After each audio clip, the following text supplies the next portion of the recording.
This season of Beedie on Eyewear, the podcast, is brought to you in partnership with Orbis UK, a vision charity with a mission to create access to eye care around the world so everyone has a chance to thrive. To find out more or to see how you can get involved, visit orbis.org.uk. Enjoy the show, subscribe so you never miss an episode, and let us know what you think in the comments. Sangeeta does not have two heads. Like, she's a normal person and she did it. This is by no way an episode to say, oh, hate optics, forget optics, everyone leave, everyone quit. Yeah. This is not what this is. Whole time, I think you're working full time. Yes. It's a shock to the system coming out of uni. You were an optometrist. Yes. And now you are. Is there more? Is there more out there? Am I going to spend the next 40 years doing this? Pretty rich. Do you ever doubt that you've made the right decision? Welcome to this episode of Beedie on Eyewear, the podcast for optical professionals and eyewear lovers. I'm your host, Beedie, optometrist, content creator, and spectacle maker. Let's get into today's episode. Sangeeta, welcome to the show. Thank you. I'm really grateful for you agreeing to be on the show. I feel very privileged to have you here. I'm so happy to be here. I'm so glad. And also shout out Priya. Yeah, who was like, oh my God, I have this friend. Yeah, literally, she'll be so good. And then I like accosted you at her wedding, like, oh my God, do you want to be on my podcast? So thank you for saying yes. I appreciate it. Today we're talking about changing careers, which is something you have done. Yes. Which is something I really admire because I think it's a really bold thing to do. Thank you. And I think it's amazing to be able to just like look at your life and go, I want to change this. And then to change that could be about anything. That could be about fitness. That could be about your job. That could be about your whatever. So yeah. I respect it a lot, which is why you're here, because I wanted to talk about it. Oh, thank you. So should we get into a bit about, your life? Yeah, let's do it. So you were an optometrist. Yes. And now you are? A medical writer. A medical writer. Now, what is that? Tell us. So I basically write all types of scientific communication or medical communication. Mm-hmm. So it can be a range of things from scientific papers, like research papers for journals, mm-hmm. all the way to things like educational materials for doctors, nurses, or healthcare professionals, or for patients, so they can learn a little bit more about their treatment. A lot of things on like new research, new treatments for different disease areas. Yeah. So it's a real range of things depending on. Do you have a disease focus? Or can it be anywhere in any of the body? Or is it eye stuff? No, so I don't actually do anything eye related. You said goodbye. I don't want to see eye again. Yeah, I mean, that wasn't intentional. It could have been eyes, could have been ophthalmology, but I just ended up on accounts where it wasn't. Yeah. So at the moment, I kind of work on cardiovascular disease, liver disease. Nice. A real range of things. Yeah, so it switches. It's not just the same thing all the time. No, so it's, it again depends on where you work or what kind of account you're on. Yeah. But for me, I've got a few different disease areas that I work on, which is quite nice. Yeah. Yeah. Variety. Yes. I love a bit of variety. I love a bit of variety. So let's go back into time, okay? Because once upon a time, you were an optometrist. So what was it that made you want to be an optometrist in the first place? Okay. I think it's going to sound so cliche. Mm-hmm. From quite a young age, I knew I wanted to be in healthcare. Mm-hmm. And it was the whole thing of wanting to help people and make like a positive difference. Yeah, of course, yeah. Don't we all? So that's truly why I went into optometry, and that was... Well, I knew it was healthcare. I didn't know it was optometry from the beginning. Why optometry specifically?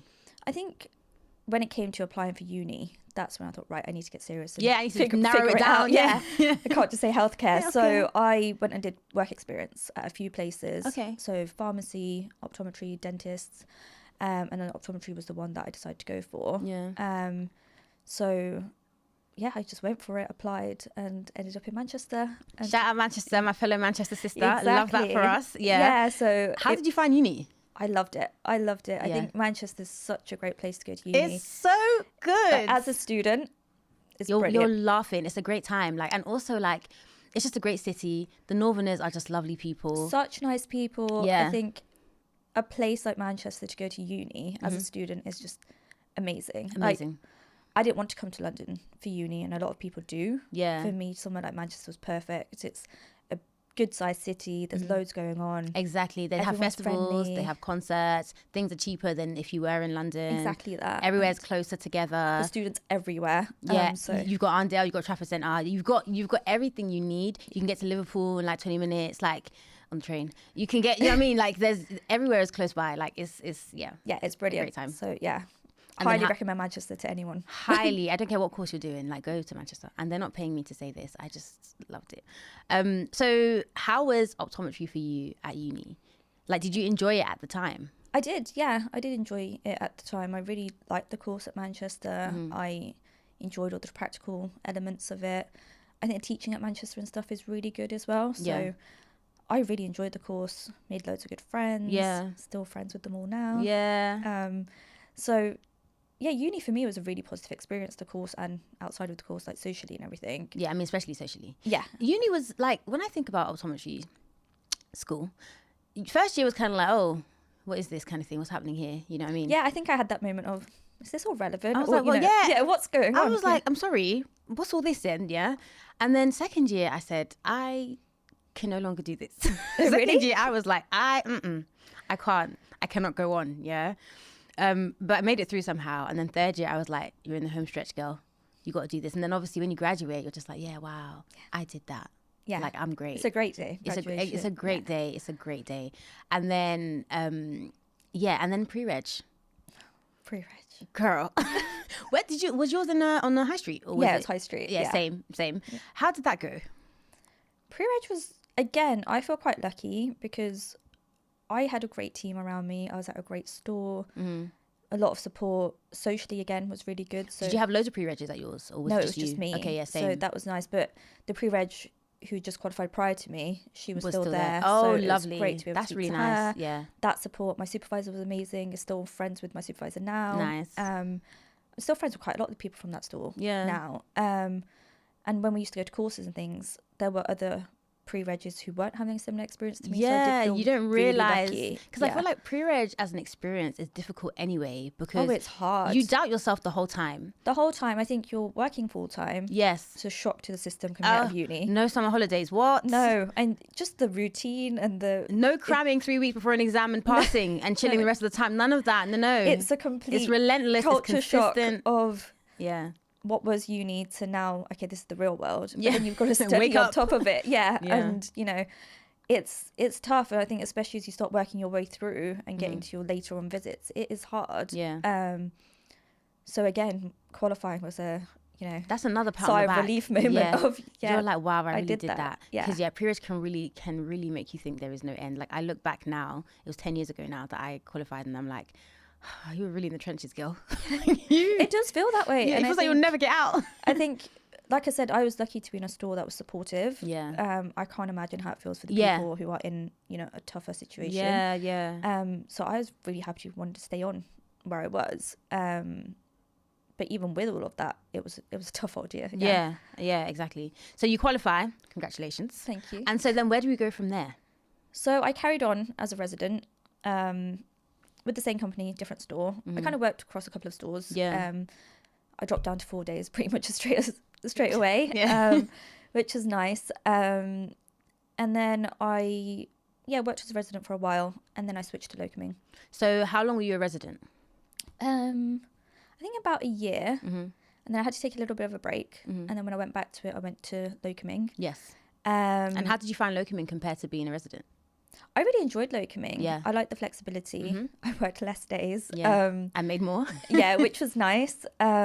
Just to be able to tailor it around life a bit more. Yeah, I didn't work weekends as much, which again was great because I used to work every Saturday. Yeah, which I don't know how we did that. No, it's difficult to kind of balance life again, and you feel like you miss out on family things. Especially when all your friends start like getting married and stuff. You're just kind of like, look, I need these weekends. Yeah, it's weekends. Yeah, everything's on a weekend. So yeah, locuming was great for kind of that work-life balance. Yeah, locuming is good as well because you when you have like set like regular stores that you go to, regular people that you have your kind of little team, how it works there. You come and go. I think it can be really nice. It can feel kind of like the vibe or the familiarity of being a resident, but also the flexibility of being a locum. I think that's a nice comfortable place to be sometimes. I locumed at regular stores, so it felt exactly like you mentioned. Like I felt like I was a resident, but not. But then also it's like your Santa, because then every time they see you, they're like, oh, like, it's like, yeah, it's me. It was again nice teams that I worked with, so good stores I went to, and I really enjoyed locuming. It was good. How long were you doing that for? about a year, I think. Okay. And then COVID happened. Of course. Yeah, because we have to time this, right? Because you did your pre-reg, then you had a year of a resident, then you locum for about a year. COVID hits. Yes. Okay. And COVID hits. And do you know there's a statistic that says that during COVID or since COVID, 4 million Brits changed careers. Oh, really? Mm-hmm. Which is a lot of Brits. That's a lot, yeah. That is a lot of, one of which is you. So thank you for participating in that statistic. Is this the time when you were like, yeah, something's got to give? Was it during the COVID break or what happened? No, so it was, as in COVID gave me the time, but prior to that, I was starting thinking, okay, is this what I want to do forever? Okay, let's talk about that, because I have had these thoughts, and this is by no way an episode to say, oh, hate optics, forget optics, everyone leave, everyone quit. Yeah. This is not what this is. This is a conversation about feelings that probably a lot of optoms, myself included, have had, and ways to explore those feelings if you so choose, you know? If you decide, okay, cool, I'm not too sure. Because like you said, I have also been like, am I going to be retirement age now is what? 67 maybe? Let's say it's 70 by the time we get there. Am I going to spend the next 40 years doing this? Yeah. Humbling thought. Yeah, very humbling thought. You kind of have to say, is this what I see for myself? Like, do I see a path of progression? Do I see, you know, like I can do this and I can do that and still be within the profession? Or have I hit a wall? Have I kind of been like, And I'm guessing that's where you got to. Yeah, I think for me it was exactly that, of I was enjoying what I was doing. Mm-hmm. So again, like you said, this is not to talk about optics and say, you know, rubbish, never do. Yeah, I think it's a great career, and I think there's so many pros to it, which we can talk about in a sec. But I think for me, it was, I enjoy what I'm doing, but is it enough? Okay. And for me, you know, my career was very important to me, doing something that I'm passionate about and that I enjoy. I was getting to that point where I felt like maybe I'm hitting a bit of a wall. Yeah. Is there more? Is there more out there? And that's an important question to be able to ask yourself, because that's how you grow. Yeah, exactly. And I thought, I enjoy what I'm doing, but I'm getting to that point where I know it.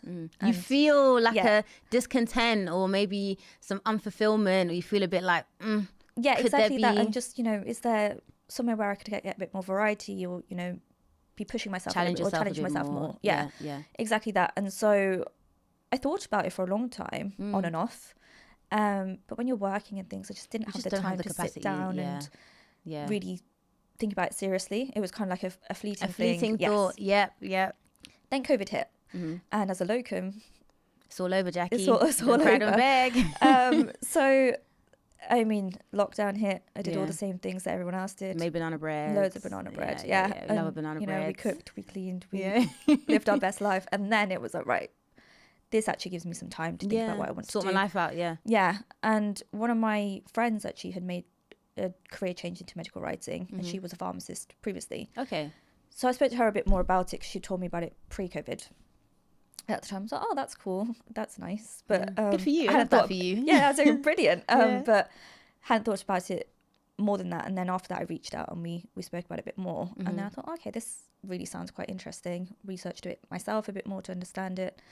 And then thought, yeah, why not? Yeah, why not? Why not? And that's a question. That's the answer to why sometimes. Like, literally, why not? Just apply and see where it goes. So applying, what did you apply for? Where did you apply to? So I applied to basically a medical writing program where you train and then you work as a medical writer, which was great because the entry-level role, I didn't know a lot about medical writing or exactly what it involves or how to write in that specific way. So it was great because I got trained up to be able to do it, and then also opportunity to do the job. And the good thing about it is on the program there's other people. Okay. So other people who are like entering the same. Yeah. So like was a lot of career changes. Some people straight out of uni. Okay. There was quite a few people from a research background. Okay. So PhDs, that kind of thing. Yeah. And then there was a few other healthcare professionals. So we had like a pharmacist, a physio, that kind of thing. So I felt like I had my little allied health professionals. Yeah. So okay, there's other people doing this too. Yeah. I'm not the only crazy one. Yeah. So that was nice to have that kind of community of people that were also figuring it out. You're in the same boat. Yes. Yeah. So, and again, very lucky that they were all really nice. Made some good friends out of that, and also we kind of supported each other through it all.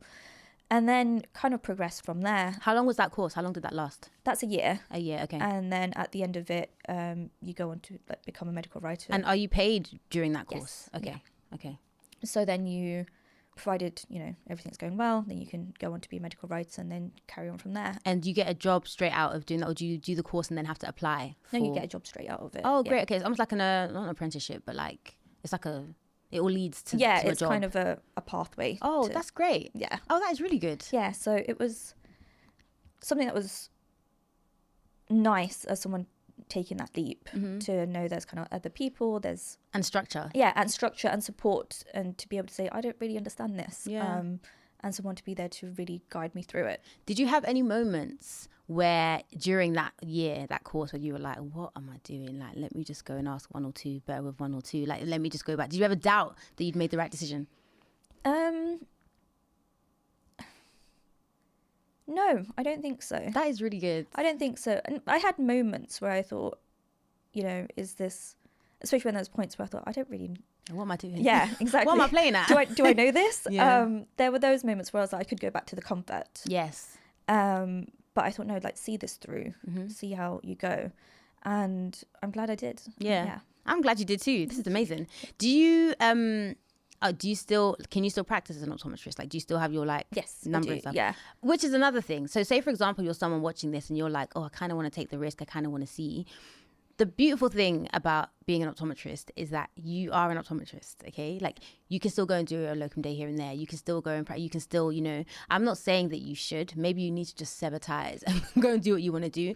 But if you try something and it doesn't work out, you can also go back to what you knew. If you then decide, you know, you want to go back. I do know people who have career changed and, you know, stopped their registration, and that's completely fair enough as well. Yeah. For me, I wanted to keep it. Yeah.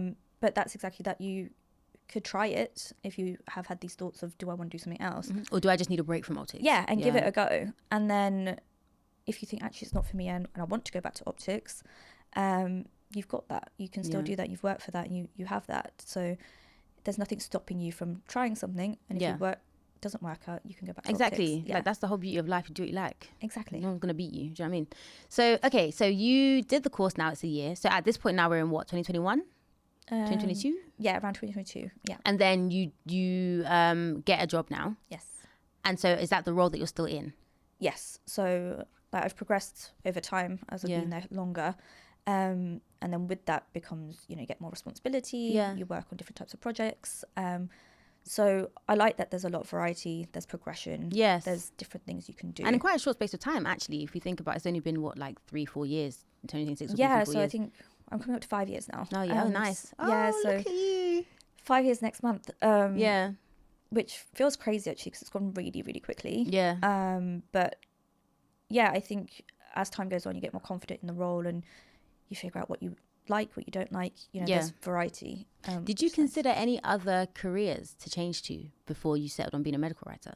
Or was it kind of just you heard about it, you thought, yeah, this is a bit of me? This was the main one that I really, truly kind of seriously looked at and thought, okay, yeah, I'll go for that. You know, there's all sorts that when you're researching, look at, or, you know, do I want to go back and do a master's and, you know, things like that. But this was the option that I only seriously considered.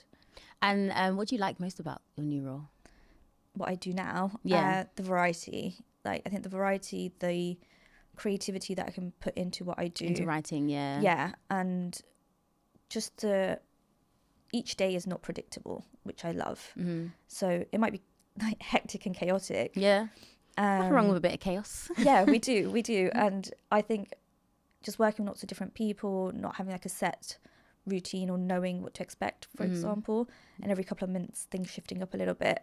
I really like that. Yeah. And the kind of fast pace of it is something I enjoy. Is there anything that you don't like about the new profession, being a medical writer? Is there anything you think, oh, I wish I'd known that, or oh, this is a bit not a bit of me? I think with every job, you know, there's pros and cons. Yeah. Nothing's going to be, you know, perfect. Unfortunately. Fit. I mean, some people are the lucky few that have got everything's, you know, perfect. But I think, for example, with optometry, you've got that structure of your day starts at a certain time, it ends at a certain time. Yeah, exactly. You don't have to really take it home with you. No, and you might have a horrendous day, but you still go home and that's that. You close the door on it. But in what I do now, there's peaks and troughs of how busy you are, and there will be times that you're working longer hours, and it can be quite tiring, that kind of thing. but that's part of the job. You know, if we're really busy, the work still needs to get done. So that's not necessarily something that I wish I knew, or, you know, that would have stopped me. But you know, it's just something that I've learned over time. It wouldn't have changed your desire to become a medical writer. This episode is sponsored by M2M Eyewear, a London-based eyewear brand offering made-to-measure frames for opticians. To find out more, visit m2meyewear.com. Back to the show. You mentioned when we spoke about this before that there are a lot of transferable skills. Yes. I think when it comes to changing careers and even changing roles within a career, transferable skills are a great thing. Yeah. Right. And you may not realize you have them. You kind of have to identify you have them. Yeah. What would you say are some transferable skills from optics that help you now as a medical writer? What you said is so true. I think when I went to career change, I was like, to what? Yeah. Like, all I know is eyes. Like, how do I? Yeah. This is so niche. All I've done for so long is eyes. It's very specific, optometry. Yeah, very, very. When you do something that's vocational like that, you do think, okay, I'm stuck. This is it. Yeah.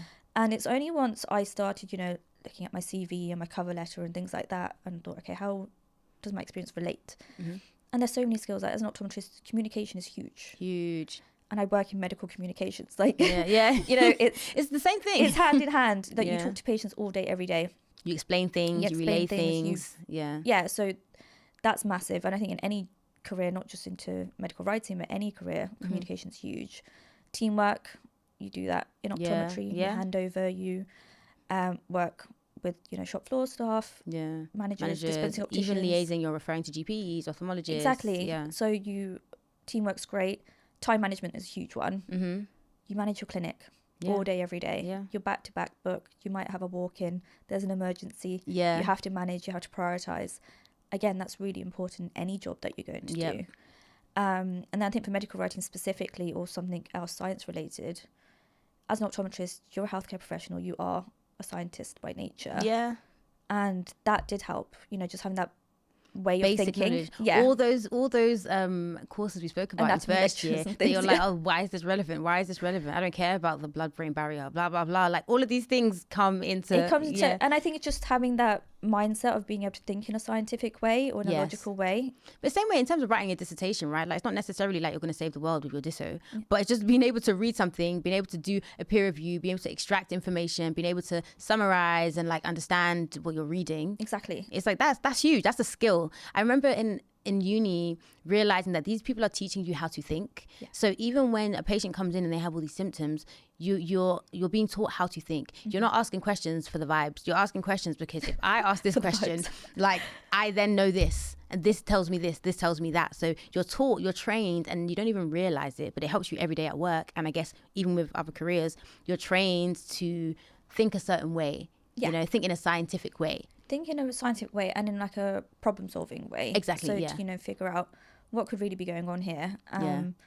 So I think that would help you in any career. Again, if you do decide to career change, or anybody wants to career change, to be able to problem solve and be logical. Just be logical. Don't be stupid. As in you'll have that mindset as an optometrist already to think, okay, how can I, differential diagnosis, basically what you're doing. Yeah. And it's the same thing when you apply it to other things in the working world. So I think just having that kind of basis of knowledge definitely helps. I mean, I'm really proud of you. And I didn't even know you at the time that you were changing careers, but I think it's such a brave thing to do. I think that typically people back in the day would have a job and they would stay in that job until they either died or retired. And I think nowadays people change. A bit morbid now. Well, they just stayed there forever. Because I mean, it made sense. They got promoted, they got paid really well. They could go on 2 family holidays, buy a house. That doesn't really happen these days. But that culture's really changed. It has changed so much. I find that people, even within the same career, will change job roles a lot. You will make more money by changing to a new job, right? You don't really get promoted as much in the same way, that sort of thing. So people will up and down. But to change careers, like sometimes people, I think, is there a statistic, maybe I'm making this up, that like people change careers like multiple times, like during their lifetime? Yeah, I was just speaking about this outside that. I think it's maybe 3 or 4 times in a lifetime that people change careers. And I think seeing that in itself made me feel a little bit more reassured. Yeah, it's encouraging, because you just think, okay, you know, you apply for uni maybe 17? Yeah. And you're not necessarily... What do you even know? Nothing. And it's just at that point where you think, oh gosh, okay, I should do something. I need to make a decision. I need to go somewhere. And that doesn't, you know, mean you have to do that for the rest of your life. Yeah. And that culture is really changing. And yeah, why not? Give things new things a go, and you never know, like, how it's going to see what happens. Yeah. I do think that people are changing careers a lot more, and it's nice to, I think there's something really good about evaluating your life and saying, I'm happy here, I'm not happy here, I like this, I don't like this, and then taking it further, because a lot of people don't, they just moan and complain forever, and saying, okay, this is the change that I need to make, this is what I'm going to do. And I think that's a really amazing thing that you've done. And there might be someone watching this who wants to do a similar thing, whether you're in optics, not in optics, whether it's a career change or I don't know, you want to move countries or whatever. I think it's worth considering. And I think, you know, Sangeeta does not have two heads. Like, she's a normal person and she did it. So I feel like if she did it, then other people can do it too. So yeah, it's not to say, you know, forget optometry. Oh my God, it's the worst thing ever. And that's not what we're trying to say. We're just saying that if you've considered it, it's possible, and maybe consider it some more. Yeah, exactly. You know? Yeah. Okay, one last thing before I set you free. Any advice that you would give to somebody watching this? I would say do your research. Mm-hmm. Have a think about what's important to you. So for me, the career change was I want to stay in healthcare. So I knew that was kind of the basis of it. Mm-hmm. So have some sort of goal that you have, or what resonates with you when you're doing that job search. 'Cause so much out there. Yeah. Try and narrow it down. It can get overwhelming, I'm sure. Yeah, exactly. Yeah. And then, you know, if you can speak to people that you know that might have done something similar or in a similar field, even if it's not exactly the same, chat to them, understand it a little bit better. I know people who've reached out to other people on LinkedIn. Yes, LinkedIn is a good one. Yeah. Just to understand things a bit more. Yeah. So yeah, do your research. Don't doubt yourself. Go for it. Just go for it. And optometry's always there. Mm-hmm. Or she's not going anywhere. Your other career it's not just optometry. Yeah. You know, you can go back to what you were doing. Yeah, exactly. If you want to. You might not want to anymore. Exactly. So just go for it. And if you've thought about this for a long time, there's obviously something. If it keeps coming back. Yeah. There's something there that, and there's so many careers out there. So there must be something that you'll fit into. There's also careers now that did not exist before. Like I always, when I was at uni, and I used to say to my mum, like, when I just qualified, I feel like the job that I'm supposed to be doing doesn't exist yet. Like I always used to say to her, like, I don't know what it is. I don't know what I'm supposed to be doing within this field, but like there's something I'm supposed to be doing and it doesn't exist yet. Yeah. So I'm just like, okay, you know, you kind of just sort of have to forge your way through, find a path in whatever you want to do. Completely. I don't know about you, but there's so many jobs we don't know about. Yeah, absolutely. And, you know, when you do any degree, especially when you do something vocational. So you're just you've got that path and that's it. Yeah. And then even if you don't do something vocational, you kind of forge your way in and you end up in a position that you probably never heard of before. So there's so many jobs. Even when we see patients and we ask them, what's your occupation? They say some things. I'm like, how did you even get in? You can't go uni for that. Like, how did you even? Things. Yeah. So, you know, do your research, and if there's something that really resonates with you, go for it. Yeah. And, just back yourself. Yeah, literally. Believe in your source. Yeah, the worst thing that anybody can say is no. And then, did you die? No. Like, it's whatever. Yeah, send your CV in and see what happens. Yeah. Love that. So, normally at this point, I will ask people, where can the people find you? Yeah. Okay. Do you want to be found? Because some people don't want to be found, and that is fine. Do you want people to be like, hey, girl, I saw you on the podcast. I want to ask a question. Do you want them to find you? Or are you kind of like, Yeah, why not? Okay, where can they find you? Instagram. Okay, what's your Instagram? At Sangeeta K. Mahi. Okay, I'll put it in the thing. Yeah, fantastic. Thank you so much for coming. No, thank you for having me. It's been great. I knew it would be though, because the vibes. Before I forget, subscribe, okay? Follow, share, all the things. Yeah, if you made it this far, then clearly you enjoyed it. So don't be a hater, okay? Subscribe.